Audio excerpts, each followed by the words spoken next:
खुशामदीद नाज़रीन, आप देख रहे हैं प्रोग्राम रियासत। मैं हूं शहजाद रज़ा। आज वफाकी काबीना का एक अहम इजलास हुआ।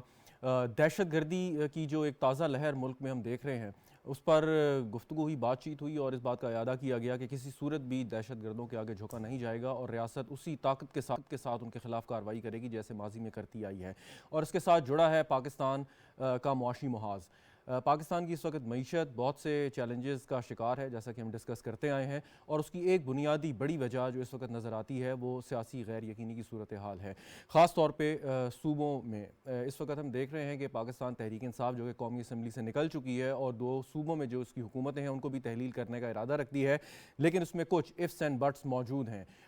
ऐसा महसूस हो रहा है कि मौजूदा हालात में जो ख़बरें इस वक्त ज़ेर गर्दिश हैं मीडिया में, उसके पेश नज़र शायद तहरीक इंसाफ अपना रवैया मुस्बत कर ले या उसमें लचक ले आए। जैसे शाह महमूद कुरैशी साहब ने कल गुफ्तगू करते हुए कहा कि हम पार्लियामेंट में वापस आ सकते हैं, इस शर्त यह है कि हुकूमत इस पर कोई बाज़ाब्ता दावत दे, बामानी बात करे और इंतखाबात की तारीख दे। लेकिन एक बात तो ये जहन में रखनी चाहिए कि शायद ये मुमकिन नहीं है इस वक्त प्रैक्टिकल ग्राउंड्स पे कि इलेक्शन जल्दी हो सकें। और इमरान खान पाकिस्तान तहरीक इंसाफ के सरबरा, उन्होंने भी सहाफ़ियों से बात करते हुए ये बात कही कि उनको इलेक्शन जल्दी होते नज़र नहीं आते। अगर नहीं आते तो क्या पाकिस्तान तहरीक इंसाफ कौमी असम्बली से अगले आम इंतखाबात तक दूर रहेगी? क्या वो वापस आ जाएंगे? स्पीकर से उनकी मुलाकात तय थी, वो नहीं गए, कल जाएंगे, लेकिन शायद स्पीकर साहब एक दौरे पर जा रहे हैं, उनकी मुलाकात ना हो सके। तो क्या चीज़ें सियासी मसालहत की तरफ बढ़ रही हैं? इस पर गुफ्तगू करते हैं। मुझे स्टूडियो में रही समर हारून बिलोर साहिबा, अवामी नेशनल पार्टी से ताल्लुक़ है, बहुत बहुत शुक्रिया आपका मैम। गज़ाला सैफ़ी साहिबा मेरे साथ मौजूद हैं स्टूडियो में, पाकिस्तान तहरीक इंसाफ की रहनुमा, आपका भी बहुत शुक्रिया। डॉक्टर शिजरा मनसब, पाकिस्तान मुस्लिम लीग नवाज़ की रहनुमा, में वीडियो लिंक पे ज्वाइन कर रही हैं। सलमान गनी साहब भी हमारे साथ मौजूद हैं, तज्ज़ियाकार हैं, लाहौर से हमें ज्वाइन कर रहे हैं, आपका भी बहुत शुक्रिया। समर हारून बिलोर साहिबा, आपसे मैं पहले सवाल करता हूँ कि खैबर पख्तूनख्वा की हुकूमत असम्बली वो तहलील करना चाहते हैं जिसको उन्होंने जोड़ दिया तहरीक इंसाफ ने पंजाब से। पंजाब में 11 तक हाई कोर्ट का फैसला है कि 11 तारीख तक वो शायद असम्बली तहलील नहीं कर सकते, वोट ऑफ कॉन्फिडेंस शायद हासिल कर लें। आपके ख्याल में कोई ऐसी तब्दीली मौजूदा जो हालिया बयानात हैं तहरीक इंसाफ से कि उन्होंने कोई सियासी लचक का मुजाहरा करने को वो तैयार हैं? बिस्मिल्लाहिर्रहमानिर्रहीम। मुझे सबसे पहले तो ये लगता है कि तहरीक इंसाफ ने जब ये ऐलान किया था कि हम दोनों असम्बलियाँ तहलील कर देंगे, ये एक धमकी थी और इनका इस चीज़ के ऊपर प्रैक्टिकली अमल करने का कोई इरादा नहीं था। अब उस धमकी की वजह से ये सर्टन बार्गेनिंग पोजीशन में अपने आप को पोजीशन करना चाहते थे। अब वो बार्गेनिंग पोजीशन उनको हुकूमत से मिली नहीं, सो नाउ अब इस मेस से निकलने के लिए उनको कुछ फेस सेविंग की ज़रूरत दरकार है। एंड उस फेस सेविंग के लिए कुछ हाफ हार्टेड बैक डोर राब्ते भी हो रहे हैं। कुछ परवेज़ इलाही साहब भी बहुत मुतहर्रिक हैं, उनके जो वो फेस टू फेस कह रहे हैं और जो उनका ट्विटर अकाउंट कह रहा है, वो लगता है कि दो मुख्तलिफ ह्यूमन बींग्स हैं। सो जहाँ तक मेरी खैबर पख्तूनख्वा की असम्बली की मैं आपको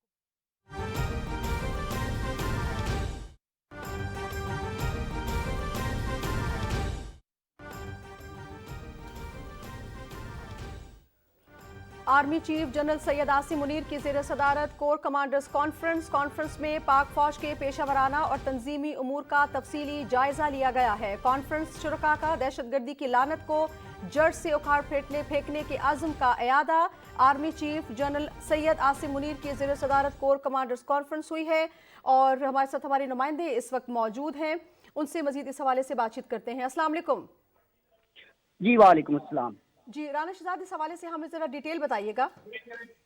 जी, पाक फौज के शोबा ताल्लुकात आमा के मुताबिक army chief general Syed Asim Munir की सदारत में 254वीं कोर कमांडर्स कॉन्फ्रेंस हुई। मैं आपको बताता चलूँ कि आर्मी चीफ का ओहदा संभालने के बाद जनरल सैयद आसिम मुनीर की सदारत में ये पहली कोर कमांडर्स कॉन्फ्रेंस है। इस हवाले से बड़ी अहम ये प्रेस कोर कमांडर्स कॉन्फ्रेंस है। ISPR के मुताबिक कॉन्फ्रेंस में पाक फौज के अदारा जाती मामलात और जो पेशा वराना अमूर है उस पर जामे तबादला ख्याल किया गया।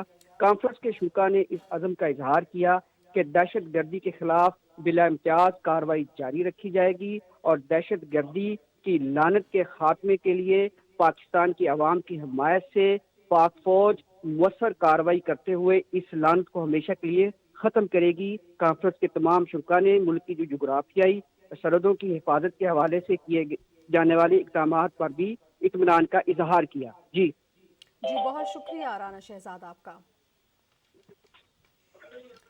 नाज़रीन, जनरल आसिम मुनीर की सदारत में 254वीं कोर कमांडर्स कॉन्फ्रेंस, ये पहली कोर कमांडर कॉन्फ्रेंस है जो कि उनकी ज़ेर सदारत मुनक्किद की गई है।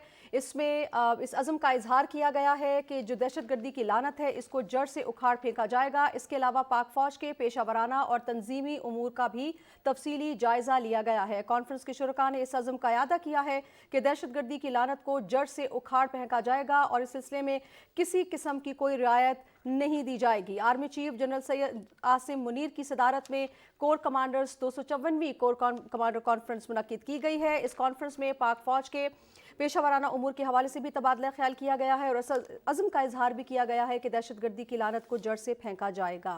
PTV न्यूज़ से फिल वक्त इतना ही।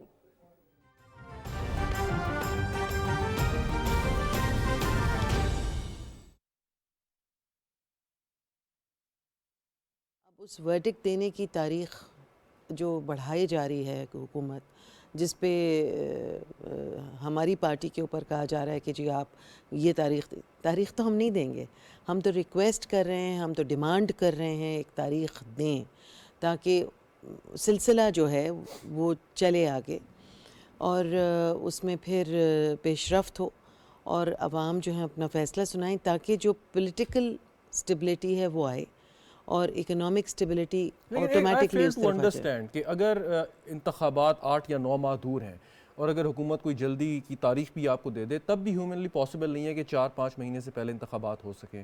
सो ये 3 महीने का हम गैप तो है। ये नहीं कह रहे 3 कि महीने कल का गैप है, इंतखाबात इसकी करो। वजह से ये सारे का सारा जो एक 3 महीने का भी अगर गैप है तो उसको दे दें भाई, 3 महीने का भी जो गैप है। लेकिन कभी हम कहते हैं 2.5 साल बाद होगा इलेक्शन, दिखा रहे। कभी हम सुनते हैं कि जी 1.5 साल बाद इलेक्शन होगा, कभी हम सुनते हैं 2 साल बाद। देखिए जो एक सर्टन तारीख पे अगर डेमोक्रेटिक प्रोसेस चलना है, PMLN ने अपनी पूरा मुद्दत पूरी की, तमाम चीज़ें जो भी हुई उसके बावजूद पाकिस्तान पीपल्स पार्टी ने अपनी मुद्दत पूरी की, तो ये जो डेमोक्रेटिक प्रोसेस है इसमें मुद्दतें पूरी करने की कहानी चल रही है, जबकि जिस तरह से हासिल किया गया दैट इज, लेकिन मुद्दत तो हुकूमत की नहीं, पार्लियामान की, कौमी असेंबली अच्छा की पूरी अब होनी पार्लियामान चाहिए। की जो मुद्दत पूरी होनी है तो उसको 2.5 साल पे क्यों, मेरी समझ में नहीं आ रहा है 2.5 साल कहाँ जा रहा है, इसमें कौन सा कॉन्स्टिट्यूशनल इसमें उसका लिहाज किया जा रहा है। 2.5 साल की बात किसने की है? तो किसी अभी आई बीन हेयरिंग दिस, आज तो यही सुन रहे हैं की बात सुन रहे हैं हम तो आज तो ये है कि जी नहीं अब तो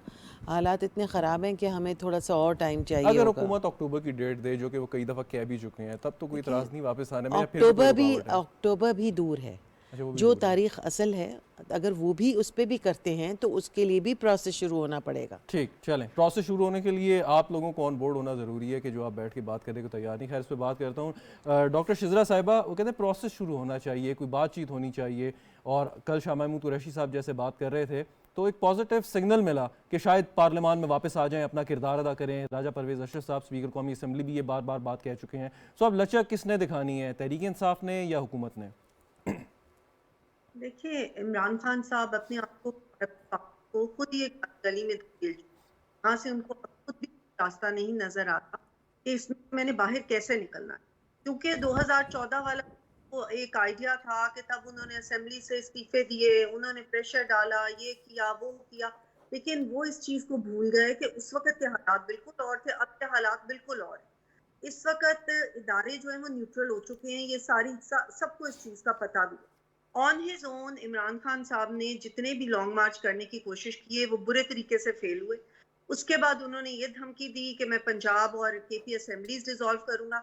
उसमें जो परवेज इलाही साहब है उनके चीफ मिनिस्टर, उन्होंने बिल्कुल ये क्लियरली कह दिया था कि मैं तो 4 महीने से पहले असेंबलीज डिसॉल्व करने का सोच भी नहीं सकता और ना ही वो चाहते हैं असेंबलीज डिसॉल्व करना। और अब इस बंद गली में आके इमरान खान साहब को भी ये पता चल रहा है कि द ओनली ऑप्शन इज कि वो वापस पार्लियामेंट में आए और जो भी फैसला हो वो पार्लियामेंट में ही होगा। इसलिए अब उन्होंने ये फीलर्स छोड़ने शुरू कर दिए हैं कि हम पार्लियामेंट में आएंगे। अगर इन्होंने इस्तीफे देने होते तो इस्तीफे देना बड़ी क्लियरली आइन के आर्टिकल 64 के मुताबिक कि हैंड रिटन इस्तीफा दे, जाके स्पीकर को दे या ये असेंबली के फ्लोर पे खड़े होके कह दें कि हमने इस्तीफे दिए। इसमें तो कोई मसला ही नहीं। जिसने इस्तीफा देना होता है, जिसका एक्चुअली ये इरादा होता है इस्तीफा देना, उसमें उसके लिए इस्तीफा देना कोई मसला नहीं होता। जिसने असेंबली तोड़नी, डिसॉल्व करनी होती है, अपनी हुकूमत होते हुए उनके लिए असेंबली डिसॉल्व करना भी कोई मसला नहीं है। तो इस नहीं, लेकिन वो उनकी बात एक सियासी हिकमत अमली तो उनकी ये एक है कि उन्होंने दोनों असम्बलियाँ इकट्ठी तहलील करनी है ताकि प्रेशर बने। एक खाली KP असम्बली तहलील करेंगे तो मतलब उनके मुताबिक इसका कोई फ़ायदा नहीं होगा। लेकिन वो फिर अपने चीफ मिनिस्टर से ये मनवा तो नहीं सके कि असेंबलीज डिसॉल्व करें पंजाब की। जो परवेज इलाही साहब हैं वो असेंबलीज डिसॉल्व करने को तैयार ही नहीं है। अगर वो तैयार हैं तो आज भी उनके पास मौका है, वो अदम एतमाद का वोट लें और असेंबलीज डिसॉल्व कर दें। लेकिन वो डिसॉल्व नहीं करना चाहते, वो भी टाइम बाय कर दें। और उन्होंने क्लियरली कहा है कि असेंबलीज डिसॉल्व नहीं होनी चाहिए। सही। और इमरान खान साहब अगर आना चाहते हैं पार्लियामेंट में, उनकी पार्टी आना चाहती है, तो दे शुड कम, बैठे, मुज़ाकरात करें। अगर मुज़ाकरात की बात जब भी ये करते हैं तो ये कहते हैं कि हमें इलेक्शन की डेट दें। इलेक्शन की डेट इनको मिल चुकी है जो कि अक्टूबर 2023, ये डेट इनके पास है। उस दौरान में ये असेंबलीज में आए, बैठ के अपना एज ऑपोजिशन रोल अदा करें और अपना किरदार अदा करें और मईशत को या जो भी मुल्क का इस वक्त मसले मसाइल हैं उनको बैठ के हल करें, जो कि एक पार्लियामेंट्री तरीका है। यानी उन्हें हर लिहाज से 10 महीने कम से कम इंतज़ार करना पड़ेगा अगर वो चाहते हैं कि सारा का सारा मामला आगे चले। बहरहाल मैं वापस आता हूँ। सलमान गनी साहब, ये जो गुफ्तगू कर रही थी शिजरा साहिबा भी और मेरी दो मुअज़्ज़ज़ मेहमान जो बैठी हैं, मेरा सवाल पहला लेकिन ये है कि परवेज़ इलाही साहब 11 तारीख से पहले क्या एतमाद का वोट हासिल करना चाहते हैं और कर लेंगे? फवाद चौधरी साहब तो कहते हैं वो एतमाद का वोट लेंगे और उसके बाद असम्बली तहलील कर देंगे। क्या वो तैयार हैं खुद?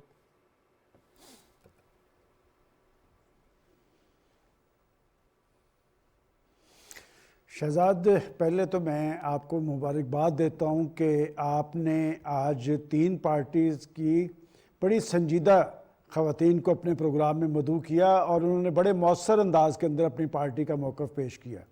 देखें, जहाँ तक कि पंजाब के हवाले से आपने कहा कि क्या चौधरी परवेज़ इलाही साहब एतमाद का वोट लेंगे, देखें अगर आपको याद हो कि मैंने आपके प्रोग्राम में आज से 15 रोज़ पहले ज़ोर दे के कहा था कि चौधरी परवेज़ इलाही साहब असम्बली नहीं तोड़ेंगे और पंजाब असम्बली नहीं टूटेगी। अब 2 बातें हैं, एक तो है 11 जनवरी की तारीख़, वो भी मुझे रिकॉर्ड पे रख लें कि 11 जनवरी को कुछ नहीं होगा। 11 जनवरी को उन्होंने वफाकी हुकूमत ने अपना मौक़िफ़ कोर्ट के सामने रखना है और दीगर जो फरीक हैं वो अपना मौक़िफ़ रखेंगे। उसके बाद एक तारीख़ पड़ जाएगी। और जहाँ तक कि एतमाद के वोट की बात है, देखें इस वक्त तक तो चौधरी साहब इस पोजीशन में नहीं है कि वो एतमाद का वोट ले सकें। और आपको याद होगा मैंने उस वक्त भी कहा था कि इस वक्त ना पंजाब की हुकूमत 186 अरकान मीट कर सकती है और ना पंजाब की अपोजिशन के पास 186 अरकान है। और ये सिलसिला मुझे पंजाब के अंदर इसी तरह चलता नज़र आ रहा है।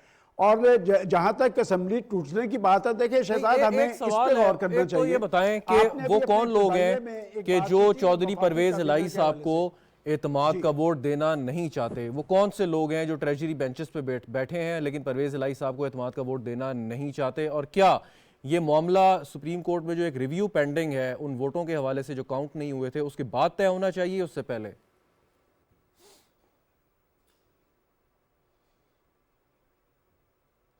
देखिए शहजाद, मेरा ख्याल सबसे वैलिड क्वेश्चन ये है, और अगर आप मुझे कहने की इजाज़त दें तो पंजाब के अंदर तहरीक इंसाफ के अरकान में बहुत से हैं जिनकी बहुत सारी रिजर्वेशन है। अगर आप मेरे से पूछते हैं तो सबसे बड़ी रिजर्वेशन तो खुद पार्टी की लीडरशिप को होनी चाहिए। देखिए बात यह कि चौधरी परवेज़ इलाही साहब ने अपने इंटरव्यू में ना सिर्फ अपना सियासी केस पेश किया था बल्कि उन्होंने तहरीक इंसाफ को चार्जशीट भी किया था।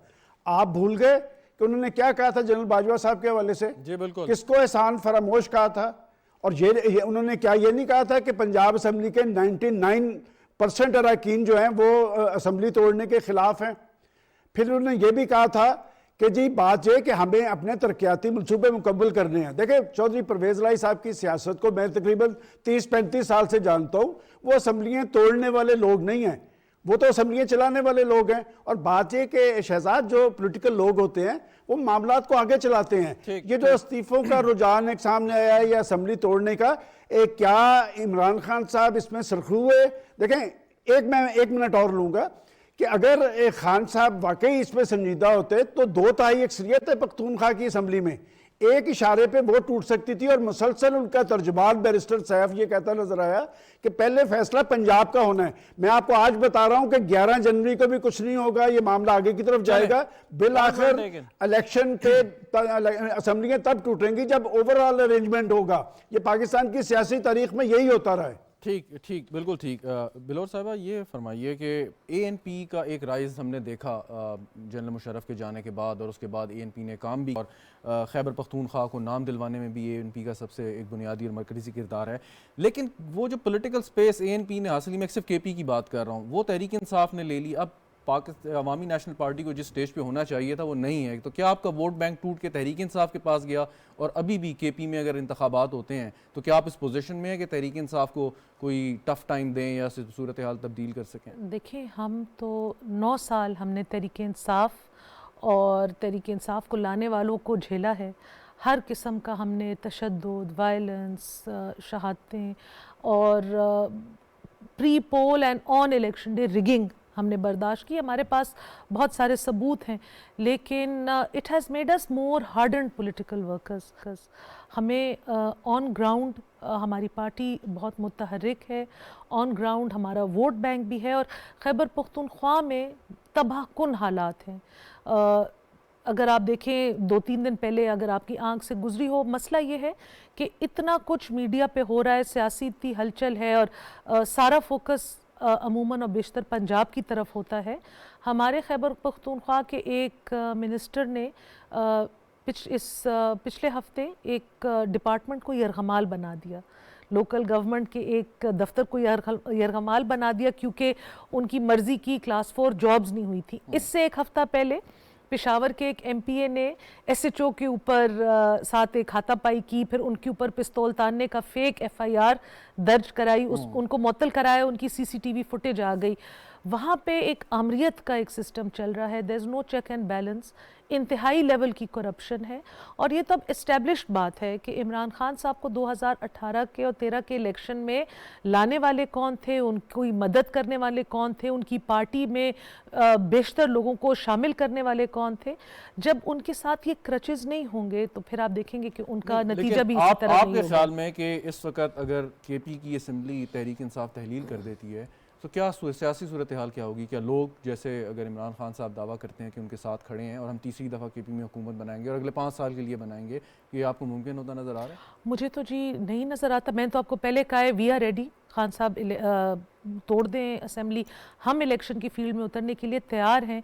लेकिन इधर खान साहब और उनकी जो पार्टी के स्पोक्स पर्सनस हैं वो कहते हैं मुल्क माशी तबाही की तरफ जा रहा है, वी हैव नो फाइनेंसेस, इन्होंने मुल्क को तबाह कर दिया है।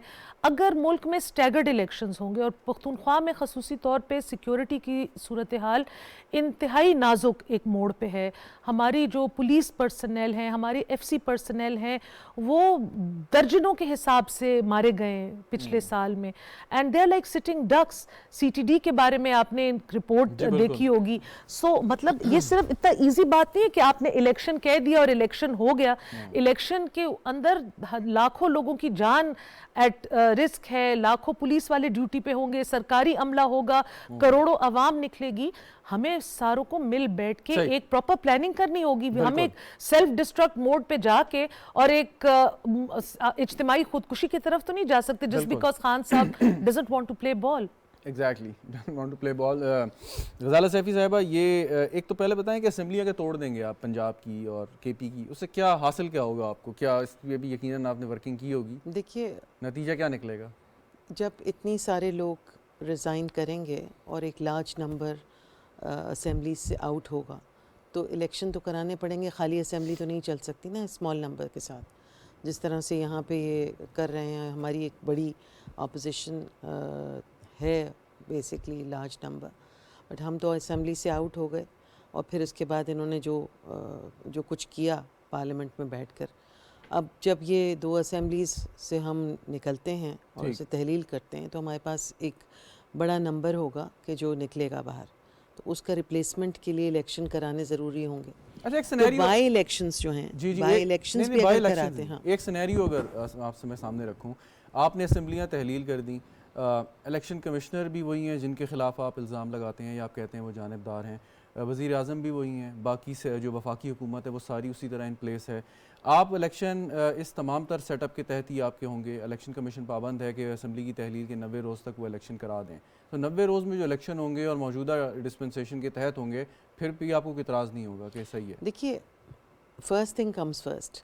पहली जो अहम चीज़ है वो यही है कि इलेक्शन की डेट, अगर वो ये कह रहे हैं कि जी हमें बजट पेश भी करना है और फिर हम तो एक जो तारीख़ बनती है फिर उस पर भी इलेक्शन नहीं कराना चाहते, अक्टूबर और फिर उससे आगे भी जाना चाहते हैं, तो उसमें कंफ्यूजन क्रिएट हो रहा है। नहीं, और सॉरी आपकी बात हाँ, काट रहा हूँ, मैं इलेक्शन जनरल इलेक्शन की बात नहीं कर रहा। मैं ये कह रहा हूँ कि अगर परवेज़ इलाही साहब और महमूद खान साहब 2 असम्बलियाँ तहलील कर देते हैं खान साहब के कहने पे, तो जो उस असम्बली के इलेक्शन एक आईन पाकिस्तान के तहत 90 रोज़ के अंदर अगर आपने कराने ही कराने हैं, इलेक्शन कमीशन पाबंद है, लेकिन इलेक्शन कमिश्नर भी वही होगा, वफाकी हुकूमत भी वही होगी, तो आप ये रिस्क लेने को तैयार हैं कि इलेक्शन हो जाए सूबाई के? देखिए, इलेक्शन कमिश्नर के ऊपर तो हमें एतराज़ है, फ्रॉम डे वन एतराज़ है कि वो मैनिपुलेट भी करेंगे और इलेक्शंस हम किसी मतलब हम वो वर्ड्स नहीं यूज़ करना चाहते कि वो क्या करेंगे क्या नहीं, हमें उन पे एतमाद नहीं है। मगर इलेक्शन की डेट जब अनाउंस हो तो उसके अंदर फिर हम और भी चीज़ें होंगी जो कंसिड्रेशन में आएंगी, जिसमें से ये भी देखा जाएगा कि कौन इलेक्शंस को देख रहा है। और असल जो इस वक्त हमारे पास जो ताकत है वो हम ये समझते हैं कि अवाम की ताकत है, अवाम हमारे साथ हैं। और अब तो हम ये भी सोच रहे हैं कि अवाम जब वोट डाले, मगर उसमें जो ये जो डब्बा क्रेसी जिसे मैं कहती हूँ कि डब्बा क्रेसी जो चलती है, जिसमें पूरे पूरे भरे हुए डब्बे इधर से उधर चेंज हो जाते हैं, और हमने बहुत, मैं तो मेरा ताल्लुक़ कराची से है और हमने कई इलेक्शंस में देखा है किस तरह से डब्बे बदले जाते रहे और किस तरह हम खड़े रहे। तो बहुत सारी चीज़ें हैं जिसको देखा जाएगा, मगर पहली चीज़ पहला मैं अपना सवाल शायद समझा नहीं पाया आपको। मैं ये आपसे गुजारिश कर रहा हूँ कि 2 सूबाई असम्बलियाँ अगर तहलील हो गई तो एक मुकर्ररा मुद्दत में उन दोनों असम्बलियों के आपने इंतखाबात कराने हैं, और वो आम इंतखाबात से हट के, यानी कि असम्बलियों सूबाई वही तो हम कह रहे हैं कि जब 2 असम्बलीज़ के इंतखाबात का ख़र्चा तकरीबन उतना ही होगा जितना जनरल इलेक्शंस का ख़र्चा होगा, या तो ये कोई तारीख तय करें। ये कैसी प्रेशर टैक्टिक है? खर्चा तो पाकिस्तान का होगा, कौम का होगा, ये मतलब किसी तो मगर कौम इस वक्त परेशान है और वो नहीं चाहती कि ये गवर्नमेंट जो है इन प्लेस रहे, और इसीलिए आपने देखा कि इन माशी हालात के बावजूद इमरान खान के साथ हर वक्त अवाम का एक लंबा एक हुजूम जो था वो साथ रहा, जिसकी वजह से ये और इनकरेजमेंट मिलता है इस बात को कि इलेक्शन जो हैं वो ज़रूरी है। आप समझती हैं अगर असम्बलियाँ दोनों तोड़ दी गई तो वफाकी हुकूमत के पास कोई और ऑप्शन नहीं होगा कि अर्ली इलेक्शन करा दें? ये आपको यकीन है? हाँ। ठीक। डॉक्टर शिजरा मनसब साहिबा वो कहते हैं कि जी अगर दोनों असम्बलियाँ तय हुई तो यकीन है कि वफाकी हुकूमत वो जनरल इलेक्शन की तरफ चली जाएगी, लेकिन साथ आप ये भी कहते हैं असम्बलियाँ तोड़ें तो हम असम्बलियों के इंतखाबात करा दें। क्या ये मुमकिन होगा अगर असम्बलियाँ तहलील कर दें 2 वज़रा आला और उसके बाद इलेक्शन कमीशन जो है दोनों सूबाई असम्बलियों के इंतखाबात करा दे, फॉर नेक्स्ट 5 ईयर्स उनको मैंडेट मिल जाए? क्या ये पॉसिबल है? ये तो एक बिल्कुल एक ख्याली सिनेरियो है ना, जिसके ऊपर के बात करने का मेरे ख्याल में तो कोई फायदा नहीं है। 2018 का जो इलेक्शन था वो मुल्क की तारीख का सबसे ज्यादा धांधली ज़दा इलेक्शन, और उसको जानते हुए आरटीएस सिस्टम कैसे बैठा और किस तरीके से ये आए, इनके पास अवाम का मैंडेट पीटीआई के पास था ही नहीं। और यही वजह है कि उस अवाम का मैंडेट ना होने की वजह से ही इमरान खान ने कभी इस चीज़ को संजीदगी से लिया ही नहीं है कि किस तरह के रिफॉर्म्स करने हैं, मईशत को किस तरह संभालना है। वो कभी बनी गाला बैठे होते थे, कभी वो नथिया गली बैठे होते थे, किसी चीज़ को उन्होंने संजीदगी से नहीं लिया, सवाए सियासत को एक इंतकाम बनाने और एहतसाब को इंतकाम बनाने के, और उनका कोई विजन नहीं था पाकिस्तान के लिए। और यही वजह है कि इस वक्त मुल्क इस दहाने पे आ गया। इस वक्त जो इमरान खान चाहते हैं वो सिर्फ और सिर्फ मुल्क में इंतशार चाहते हैं, ताकि उनका एक प्रेशर जो है वो पड़ा रहे, और उनको ये नजर आ रहा है कि जो भी उनके केसेस हैं, चाहे वो फॉरेन फंडिंग का केस हो, तोशा खाना का केस हो, और उनके ऊपर कई ऐसे केसेस हैं जो इस वक्त अदालतों में चल रहे हैं, और जिसमें उनको नजर आ रहा है उनका अंजाम होगा। उन केसेस से बचने का उन्होंने अपने लिए ये तरीका ढूंढा है कि जी वो एक प्रेशर डाल के रखें। पहले उन्होंने लॉन्ग मार्च किया, फिर अब वो रैलियां निकालेंगे और साथ वो इस तरीके की धमकियां देते रहेंगे। लेकिन कि ये एक सवाल है शिजरा साहिबा, एक सवाल है कि चलें इमरान खान साहब के प्रेशर को आप एक तरफ रख दें, आपने पीडीएम की हुकूमत ने अगला बजट पेश करना है और जो तारीख आपने बताई, जो महीना आप बताया आपने इस साल का, उस पर इलेक्शन हो, तो आप प्राइम मिनिस्टर भी ये कहते हैं कि इतनी जल्दी ये जो मुआशी हालात हैं ये ठीक नहीं हो सकते। सो आप बजट पेश करेंगे, उसके बाद इलेक्शन में जाएंगे, मतलब उस वक्त जो हालात मुआशी होंगे, क्या आप समझते हैं कि आप अपनी मकबूलियत के जो ग्राफ है आपका वो बहुत ऊपर होगा और आप बड़े बासानी जो इलेक्शन में उतर सकेंगे? ये सियासी कॉस्ट जो है, क्या ये आप बेयर करने को तैयार हैं? पीडीएम ने जिस वक्त हुकूमत ली और उन्होंने बड़े आईनी, ये एक आईनी तरीका है वोट ऑफ नो कॉन्फिडेंस, ये कोई आइन से हटकर तरीका नहीं है। ये जानते हुए ली थी कि क्या मुश्किल फैसले हैं और पीटीआई ने नहायत जो है गैर जिम्मेदाराना सबूत जाते हुए भी पेश किया। आईएमएफ का मुआहिदा पहले जो उन्होंने खुद साइन किया था उसको उन्होंने तोड़ के और ये लोग निकले हैं।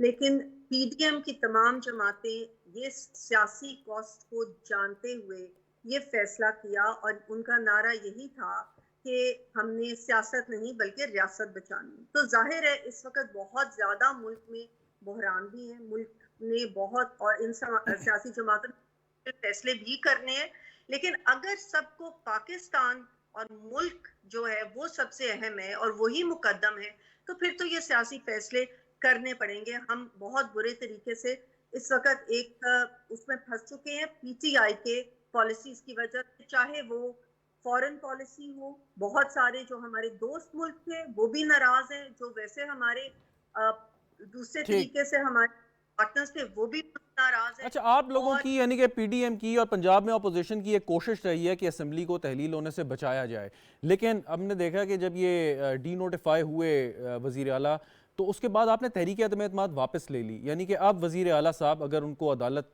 की तरफ से जो डायरेक्शन है वो ना हो तो कभी भी असेंबली तहलील कर सकते हैं। तो आपकी इस पे क्या हिकमत अमली है? दोबारा उनके खिलाफ कोई अदम एतमाद लाने का इरादा रखते हैं? देखिए अब तो ये प्रोसेस होगा ना, लेट्स सी कि अब अदालत क्या फैसला करती है और कब करती है, और उसके बाद ये क्या वोट ऑफ कॉन्फिडेंस लेने में कामयाब होते भी है कि नहीं, जो कि बहुत हद तक यही है कि इनके पास नंबर्स है ही नहीं, इसीलिए परवेज इलाही साहब वोट ऑफ कॉन्फिडेंस से भाग रहे हैं। इनके पास बिल्कुल नंबर्स नहीं है और ये वोट ऑफ कॉन्फिडेंस लेने में कामयाब नहीं हो सकते। तो ये प्रोसेस पहले होगा, उसके बाद इनके तो बिल्कुल अदम एतमाद आएगा और हम वोट ऑफ नो कॉन्फिडेंस बिल्कुल लेंगे, यही हमारी पॉलिसी है। लेकिन जाहिर है ये एक प्रोसेस है, उस प्रोसेस के हिसाब से ही चलना है। और पीटीआई ने फकत एक और प्रेशर टैक्टिक जो शुरू कर दी है, ये इन्हीं की जमात से ये निकल रही हैं चीजें कि जी डिफॉल्ट कर रहा है मुल्क, या ये हो रहा है वो हो रहा है, बहुत सारी इस वक्त और भी रूमर मॉकरिंग हो रही है।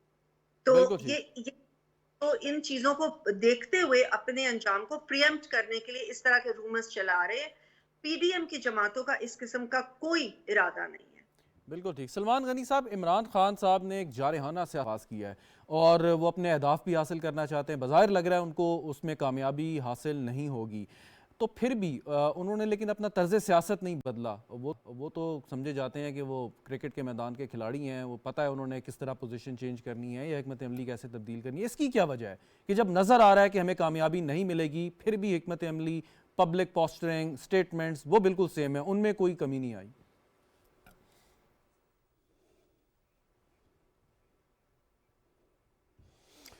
शहजाद, अगर आप मुझे इजाज़त दें तो मैं इस सवाल का जवाब बाद में देता हूं। अभी आपकी दो मुअज़्ज़ज़ ख़वातीन ने एक इशू उठाया है। एक का कहना है कि जी डब्बे तब्दील होते हैं और डॉक्टर शिजरा साहिबा का कहना है कि जी वो आरडीएस सिस्टम बैठ गया है।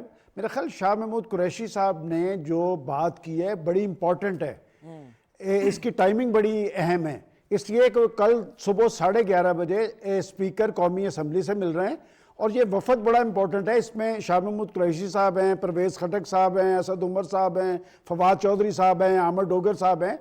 मैं समझता हूँ कि इनको ऐवान में वापस आना चाहिए और चूँकि अभी रिजर्वेशन जाहिर की गई है सिस्टम के हवाले से कि इलेक्शन का सिस्टम जो है इसमें धांधली के इल्ज़ामात लगते हैं। शहजाद, हमारी बड़ी सियासी बदकिस्मती ये है कि पिछली एक दहाई से पाकिस्तान के अंदर किसी भी हुकूमत को काम करने का मौका नहीं मिल रहा और ये धौंस और धांधली के इल्ज़ामात लगाकर पाकिस्तान में इंतशार और खलफशार पैदा किया जा रहा है। इस तरह मुल्क आगे नहीं बढ़ेगा। अब जो बात आपने खान साहब की जारहाना सियासत के हवाले से, देखिए मैं वो शख्स हूँ जिन्होंने उनकी तहरीक इंसाफ जब उन्होंने बनाई थी, मैं उस प्रेस कॉन्फ्रेंस में भी शामिल था। ये उनका अंदाज शुरू से है। देखिए बात ये कि सियासी लीडरशिप जो होती है उसका एक डिफरेंट स्टाइल होता है। खान साहब अगर ये समझते हैं कि वो जारहाना स्टाइल अपनाकर अपने सियासी मुखालफिन को चोर और डाकू करार देकर वो पाकिस्तान के अदारों को टारगेट करके पाकिस्तान के अंदर अपनी हाकमियत कायम कर लेंगे, तो सियासी तारीख में ऐसी बात नहीं है। देखें बात तो बड़ी तल्ख है कि अभी जैसे कहा गया जी अवाम की ताकत हमारे साथ है। अवाम की ताकत तो उस दिन पता चलेगा जब इलेक्शन का बिगल बजेगा। और इलेक्शन से हुक्मरान दौड़ते क्यों हैं, मैं उसकी आपको वजह बताता हूँ। देखिए 11 वजाहत कर दें। सवाल ये था कि अगर दोनों सूबाई असम्बलियां तहलील कर दी गई तो यही इलेक्शन कमिश्नर साहब जो हैं वो इलेक्शन को कंडक्ट करवाएंगे, और पाकिस्तान तहरीक इंसाफ क्या उन नताइज को कबूल कर लेगी जब वो इतने बड़े बड़े इल्ज़ामात उन पर आयद कर रहे हैं? तो ये कैसी सियासी हिकमत अमली है, क्योंकि जनरल इलेक्शन की डेट देने की तो किसी भी तौर पर हुकूमत तैयार नहीं है।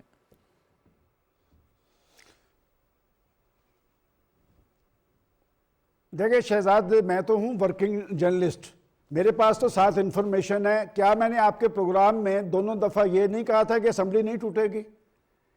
और मैं अब भी आपको बता रहा हूँ कि ये सिस्टम इसी तरह चलेगा, पंजाब असम्बली नहीं टूटेगी। और चौधरी परवेज़ इलाही साहब, बल्कि मैं बड़ी खुली बात कर रहा हूँ कि पंजाब असम्बली की सतह पर एक गैर एलानिया मुफाहमत चल रही है, इसलिए कि 99% अरकान वाक़ई नहीं चाहते।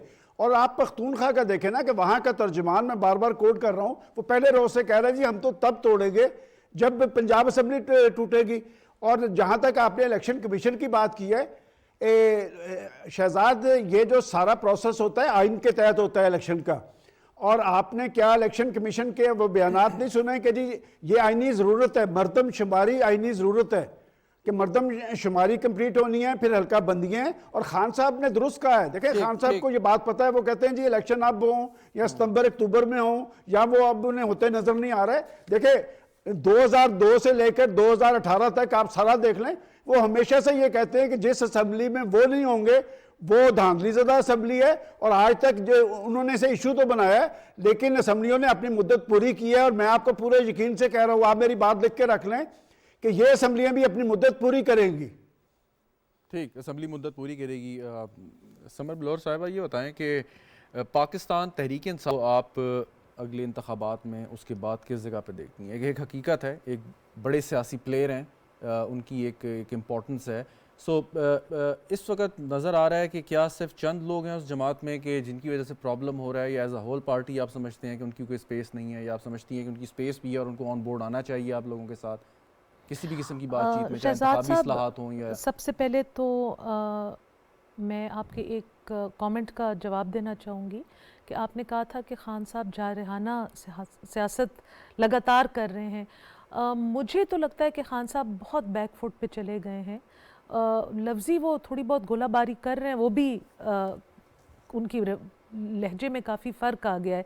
लेकिन अगर आप देखें, क्योंकि इवन जो उनकी सेकंड लॉन्ग मार्च थी कि उस तरह के उनके नंबर्स वो नहीं कलेक्ट कर सके, तो अमूमन अभी अपनी गैदरिंग से वीडियो लिंक से बात करते हैं। ये इन पर्सन जाना नहीं पसंद, ऑल्दो उनकी इंजरी है, वो एक फैक्टर है, उसको मैं रूल आउट नहीं करती। लेकिन क्योंकि वो मोमेंटम लूज़ करें, जब से इन्होंने ये तहरीक स्टार्ट की है, he has made no gains, मतलब कोई पॉलिटिकल गेन उनको नहीं मिला। उन्होंने तो एक वो कहते हैं ना ट्रक की बत्ती के पीछे लगाने वाली बात। हैविंग सेड दैट, अब Tehreek Insaf is a large party. उन्होंने मुल्क पे हुकूमत की है, खैबर पख्तूनख्वा पे अभी भी हुकूमत कर रहे हैं, और पंजाब में भी अभी उनकी मखलूत हुकूमत है। तो देखिए बात तो ये है, फॉर इंस्टेंस कि अगला इलेक्शन हो जाता है, हम खान साहब की बात मान लेते हैं कि वो I will win the election, वो जीत जाते हैं, वो 2/3 अक्सरियत से नहीं जीतते, फिर क्या होगा? या वो नहीं जीतते, पीडीएम जीत जाती है या पीडीएम की कोई जमात अकेले इलेक्शन जीत के गवर्नमेंट फॉर्म कर लेती है, तो फिर ये सारा सिस्टम इस तरह चलेगा कि मसाइल इधर रह जाएंगे और हम सड़कों पे यही तो मेरा एक आर्गुमेंट था गजाला सैफी साहिबा के साथ। आपको उसमें थोड़ी सी बात मैं यही बात आपसे ही सवाल है मेरा, गजाला सैफी साहिबा से भी मैंने यही आर्गुमेंट किया था, यही कमेंट किया था, सवाल किया था कि आप अगर इलेक्शन में जाना चाहते हैं तो उससे पहले आपने रूल्स ऑफ द गेम नहीं बनाने। आप इंतखाबी इस्लाहात में नहीं जाना चाहते, आपको ये कबूल होगा कि वजीर आजम और मौजूदा अपोजिशन लीडर है केयर टेकर प्राइम मिनिस्टर पे एग्री करके इलेक्शन की तरफ जाएं?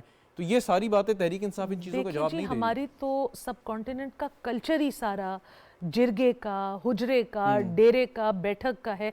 इसका मतलब क्या होता था? इलाके के मोअज़्ज़िज़ीन आपस में बैठ के जो भी डिस्प्यूट है उसको सॉल्व करते थे। उस चीज़ को हम रिफाइन करते करते करते करते पार्लियामेंट में लेके गए, और यही पार्लियामेंटेरियन कौन है? इलाके का सबसे मोअज़्ज़िज़ इंसान होना चाहिए ना पार्लियामेंटेरियन, जिसको इलाके के लोग चुनते हैं अपनी नुमाइंदगी करने के लिए। तो जब ये एक इलेक्टोरल प्रोसेस से गुजर के सारे ये लोग एक फोरम पे बैठे हुए, इज इट नॉट बेटर कि खान साहब भी आए? खान साहब की बहुत बड़ी ईगो है। फॉर इंस्टेंस वो जब तक उस हाउस को लीड नहीं करते, जब वो हाउस को लीड भी कर रहे थे तो इतनी बड़ी ईगो थी कि आगे से किसी ने क्रॉस टॉक कर ली या बातें कर ली तो वो मुड़ के असेंबली आई ही नहीं। तो इस तरह तो देखिए जी सिस्टम नहीं चलता ना। वो पे बैठ के बाकी पॉलिटिकल पार्टीज को डिक्टेट नहीं कर सकते। पार्लियामेंट में आए, जो बातें उन्होंने करनी है फ्लोर ऑफ द हाउस पे करें। जो पार्लियामेंट का तरीका होता है, पार्लियामेंट्री कमिटीज़ बने, स्टैंडिंग कमिटीज़ के पास बात जाए, एक्ट्स बने और फिर उन एक्ट्स की रूल्स ऑफ बिजनेस भी बने। इस गवर्नमेंट में एटलीस्ट केपी साइड पे तो ये खसूसियत है कि एक्ट ये लोग बुलडोज कर देते हैं, उसके आगे कोई रूल्स ऑफ गवर्नेंस नहीं बनते। वो एक्ट एक जिसको कहते हैं टूथलेस टाइगर बन के रह जाता है। वो एक्ट पास भी हो जाता है, इम्प्लीमेंट करने में उसकी बहुत तकालीफ होती है। So in these things we should work together. और एक जो $1 मिलियन क्वेश्चन है कि खान साहब और उनकी पार्टी आंसर करें, इनको अगर अगले इलेक्शन में 2/3 अक्सरियत नहीं मिलती तो ये फिर सारी आवाम को, पाकिस्तान को सड़कों पे घसीटेंगे। बिल्कुल ठीक। गजाला सैफी साहिबा, अब इलेक्शन के करीब या उससे पहले एक केयर टेकर निगरान हुकूमत आनी है और वो निगरान वज़ीर आज़म का फ़ैसला करना है अपोजिशन लीडर और वज़ीर आज़म ने। तो आप अगर शहबाज शरीफ साहब और राजा रियाज साहब कोई फ़ैसला करते हैं, अगेन आप पार्लियामेंट में नहीं हैं, आपको कौमी असम्बली में नहीं, आपको कबूल करेंगे आप? देखिए, सबसे पहले तो मैं कुछ जवाबात देना चाहूँगी कि अगर खैबर पख्तूनख्वा के अंदर हमारा इतना बुरा किरदार रहा है एज अ गवर्नमेंट, तो केपी वाले जो हैं वो बहुत रिज़र्व्ड हैं टू वोट फॉर दोज जिन्होंने उनके लिए कुछ किया ना हो। 2013 में हम इलेक्ट हुए वहाँ पर, और 2018 में कभी ऐसा हुआ नहीं कि खैबर पख्तूनख्वा में कोई पार्टी दोबारा री इलेक्ट हुई हो विद मेजॉरिटी। फिर मेजॉरिटी के साथ हम 2018 में इलेक्ट हुए और रिफॉर्म्स भी आए और इम्प्रूवमेंट भी आए केपी के अंदर, एजुकेशनल रिफॉर्म्स भी आए, हर किस्म की बेहतरी लाने की कोशिश की गई है खैबर पख्तूनख्वा के अंदर। और आज भी लार्जर पार्टी बन के पाकिस्तान तहरीक इंसाफ 2018 के इलेक्शंस में इमर्ज हुई। अभी आपका क्या नहीं एक बात ये आपका क्या है वहाँ पे पॉपुलैरिटी ग्राफ क्या है केपी में इस वक्त तहरीक इंसाफ का एज अ पार्टी? मेरे ख्याल में तो हम काफ़ी ऊंचा है हमारा। मतलब अगर आज इलेक्शन हो तो आप आसानी जीत लेंगे? मेरे ख्याल में हम तीसरी दफ़ा भी इलेक्शन जीतेंगे। अच्छा, गजाला साहिबा खफा ना हो तो मैं एक छोटी सी बात करूं कि पॉपुलैरिटी के ये हालात थे कि खान साहब को खुद अभी बाई इलेक्शंस में हर सीट पर उतरना पड़ा, क्योंकि उनको ये खदशा था और खटक साहब को ये खदशा था कि हमारे जो कैंडिडेट्स जो इमरान खान नहीं हैं, जो हल्के के वो खाली केपी के में नहीं हुआ, जीत नहीं सके। वो खाली केपी के में नहीं हुआ, बल्कि जितने भी वेकेंट सीट्स हुई थी इन 11 लोगों को जिनके इस्तीफे मंजूर कर लिए गए थे, तो फिर जब इलेक्शन हुआ तो उस पे फिर पूरे अक्रॉस द बोर्ड मेरा पॉइंट ये था कि फिर तो बड़ा आइडियल मौका आपके पास कि असेंबली केपी की तहलील करें, 5 साल का एक नया मैंडेट हासिल करें और दोबारा से आ जाएं। देखिए, फ़र्कों में फिर इस तरह नहीं हो सकता कि कहीं 3 साल, कहीं 2 साल, कहीं 1 साल, 20 तारीख जो दी थी खान साहब ने, उसका क्या हुआ फिर? लोग तो सवाल करते हैं ना कि आपके पास वक्त था, आप पहले असेंबली तहलील कर देते, अदम एतमाद नहीं आई थी, परवेज़ इलाही साहब को भी कहा जा सकता था, महमूद खान को भी कह सकते थे, तो वो क्यों नहीं कहा फिर? अभी भी कोई इतना डिले नहीं हुआ है, कोई इतना मुश्किल बात नहीं है और हो सकती है असेंबलीज तहलील, क्योंकि देखिए, असेंबली तहलील होने की बात ही सिर्फ इनकी डिमांड पे आई थी कि जब इन्होंने कहा इलेक्शन की बात हुई, उन्होंने कहा जी आपको अगर तहलील करनी है आप अपनी असेंबलियां तहलील कर लें। मुझे तो काफ़ी लंबी जद्दोजहद के back बाद to- ये फैसला हुआ कि जी हम अपनी असेंबलीज तहलील कर देते हैं। ठीक, उस पे इस कदर चहमगोइयाँ और सवाल जवाब शुरू हुए, और फिर जिस तरह की गुफ्तगू डॉक्टर साहिबा ने की कि इंतहाई जो है वो जो भी कुछ उन्होंने कंडेम किया है पाकिस्तान तहरीक इंसाफ को और चेयरमैन साहब को, मेरे ख्याल में अगर अपने अपने गिरबानों में सब लोग थोड़ा सा झांकें और सोचें और देखें कि इनकी अपनी क्या परफॉर्मेंस इन 8 महीनों में और किस किस्म की उस पे भी बात कर बदलाखोरी लेते हैं। की गई है इन 8 महीनों में। उस पे भी बात कर आजम लेते हैं। स्वाति Coming साहब back to किधर my- हैं और उनके साथ ये Coming सलूक back क्यों to हो रहा my है? original question, Yeah. एक निगरान वज़ीर आज़म जिसे अपोजिशन लीडर और मौजूदा वज़ीर आज़म ने जो है मुंतखब करना है, उसको फाइनल करना है, आप लोगों को वो कबूल होगा कि नहीं होगा?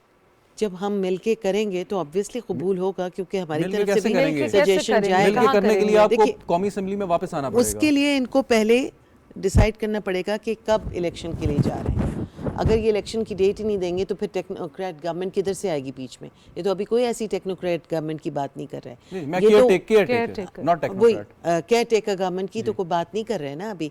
ये तो कह रहे हैं हम अपना पूरा कंप्लीट करेंगे, अक्टूबर में हम जाएंगे इलेक्शन। इवन देन आपको केयर टेकर तो लानी पड़ेगी ना। तो केयर टेकर कब लाएंगे ये? और ये तो आज तो मैं ये सुन रही हूँ कि ये साल भी गुजार के उससे भी अगले साल 2024 में इलेक्शन की तैयारी कर उसमें रहे हैं। आइन में उसकी एक तो प्रोविजन मौजूद है, अगर लेकिन मेरा economic सवाल फिर वही failure है। पे जा चुका है ये मुल्क because of PMLN and PDM, then PDM को ये सोचना पड़ेगा कि वो और फर्दर इकोनॉमिक अभी आपको निगरान वज़ीर आज़म मुतहम्मिल नहीं हो कबूल होगा सकते। कि नहीं होगा?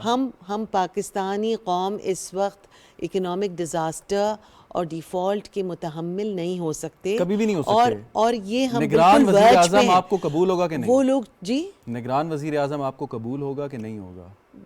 दोनों तरफ से होगा तो कबूल होगा। लेकिन जाहिर आप बात है। नहीं हैं इस वक्त। अपोजिशन लीडर राजा रियाज साहब हैं, वज़ीर आज़म, और उन्होंने करना है। मेरा सवाल ये है कि जब तक आप इस सिस्टम में वापस नहीं आएंगे तो कैसे आप अपनी बात मनवाएंगे?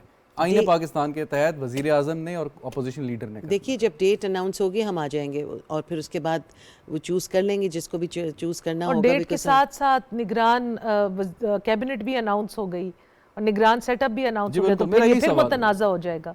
ठीक, बिल्कुल सही।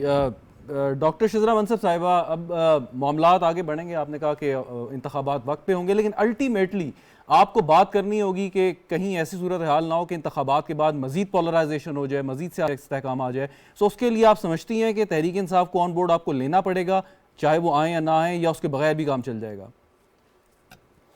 मैं समझती हूँ कि अबानी साहब ने बिल्कुल ठीक कहा। तहरीक इंसाफ को एक तरह बिहेव करना चाहिए। इस वक्त उनको देखना चाहिए कि मुल्क किस किस नहज पे है, और उनको पार्लियामेंट में आके आपने जिस तरह से कहा कि इनको इस वक्त इलेक्शन कमिश्नर पे भी एतराज़ है, इनको जाहिर है कल को निगरान कोई हुकूमत होगी उस पर भी एतराज़ ये करेंगे। इसी तरीके से ये एक इंतशार की सियासत जो करते रहते हैं, वो करते अगर कंटिन्यू रखी तो ये मुल्क के लिए अच्छा नहीं होगा। इसलिए बाकी जो PDM की बाकी सियासी जमातें हैं वो मैच्योर सियासी जमातें हैं, और शुरू से ही ये था। इवन एज ऑपोजिशन मियां मोहम्मद शहबाज शरीफ साहब ने भी और बाकी तमाम जमातों के जितने लीडर्स थे, उन सब ने शुरू में बेहद कोशिश की कि इमरान खान के साथ बैठा जाए, एज ऑपोजिशन लीडर्स बैठा जाए, और जो भी मुल्क में मसले मसाइल आ रहे थे, चाहे वो कोविड था, चाहे कश्मीर का मसला आया और मसले आए, कि इमरान खान के साथ बैठा जाए। लेकिन इमरान खान उस वक्त भी ऑपोजिशन के साथ बैठने को तैयार नहीं थे। अब अगर वो खुद ऑपोजिशन है तो वो वैसे ही उसमें से निकल गए हैं पार्लियामेंट में से। फिर उन्होंने आज या कल पता नहीं ये बात की कि मैं बिल्कुल सियासी किसी किस्म की जो है मुदाखलत नहीं होनी चाहिए और किसी किस्म की ये नहीं होनी चाहिए। लेकिन जब इनके लिए सियासी मुदाखलत हो रही थी तब तक इनको बिल्कुल कबूल था। 4 साल इन्होंने ये बात नहीं की कि सियासी मुदाखलत हो रही है, बल्कि ये बड़ी खुशी से कहते थे, बार बार कहते थे कि हम एक पेज पे हैं। जिस वक्त अब ये निकले हैं तो ये कहते हैं मुझे पॉलिटिकल इंजीनियरिंग कबूल नहीं होगी। That's very good. Political engineering किसी को भी कबूल नहीं होनी चाहिए। PTI को पार्लियामेंट में आना चाहिए। ठीक ठीक। आप मसाइल इनको इनके ऊपर बैठ के मुज़ाकरा, हर सियासी बहरान का जो हल है वो मुज़ाकरात ही होता है। आज नहीं तो कल मुज़ाकरात से ही कोई ना कोई सूरत हाल जो है वो बेहतर होगी, और मुज़ाकरात से। और ये जो बात कह रही थी अभी मेरी बहन के, इमरान खान ने बिल्कुल, ये मैं इस बात से एग्री करती हूँ कि 11 सीटों पे इमरान खान को खुद आना पड़ा। इतने ये पॉपुलर होते तो इनके पास 7 या 8 लोग भी ऐसे नहीं इनकी पार्टी में के ऊपर इनको एतमाद होता कि वो इलेक्शन लड़ सकेंगे और जीत सकेंगे, इसलिए इनको 7 सीट्स पे खुद आना पड़ा। तो कल को जब जनरल इलेक्शन होगा तो क्या ये 272 सीट्स पे खुद इलेक्शन लड़ेंगे? फिर तो इनके जो पॉपुलैरिटी का जो एक ये चिन्ह है, इसका पता चल जाएगा कि ये क्या है इसमें। पीडीएम जो है वो एज वन पार्टी इमर्ज होगी या सब बाकी दोबारा 13 पार्टियां में बिखर जाएगी अगले इलेक्शन से पहले, ये सवाल है मेरा। जी शिजरा मनसब साहिबा। नहीं, देखिए ये सब पार्टीज हैं भी अलग और अलग अभी भी अलग है, बाद में भी अलग रहें। मुल्क के बेहतरी के लिए इस वक्त ये इत्तेहाद बना है, जमहूरियत की बेहतरी के लिए, जमहूरियत के इस्तेहकाम के लिए बिल्कुल सही। इसका तो कोई चल एक फाइनल कमेंट जरा सलमान गनी साहब से ले लूं। सलमान गनी साहब, ये बताएं कि क्या शाह महमूद कुरैशी साहब को आप अगले अपोजिशन लीडर के तौर पे देख रहे हैं कौमी असम्बली में?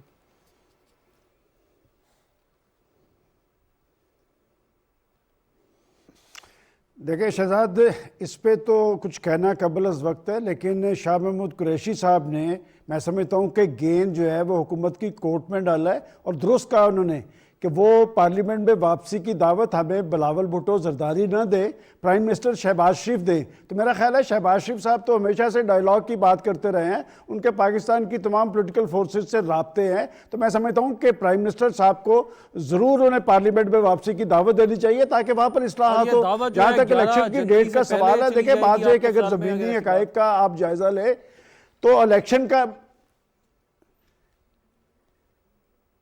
सर 11 जनवरी का तो मैंने आपको बता दिया, 11 जनवरी को कुछ नहीं होने लगा। 11 जनवरी से मामलात आगे जाएंगे, असम्बलियां नहीं टूट रही। शहजाद, मैं बार बार आपको एक बात कह रहा हूँ, इसलिए कि अरकान असम्बली अपनी नैया को कभी नहीं डुबोते। शाह महमूद कुरैशी साहब के कि इस बात पर कैसे रिस्पॉन्ड करेंगे आपके ख्याल में?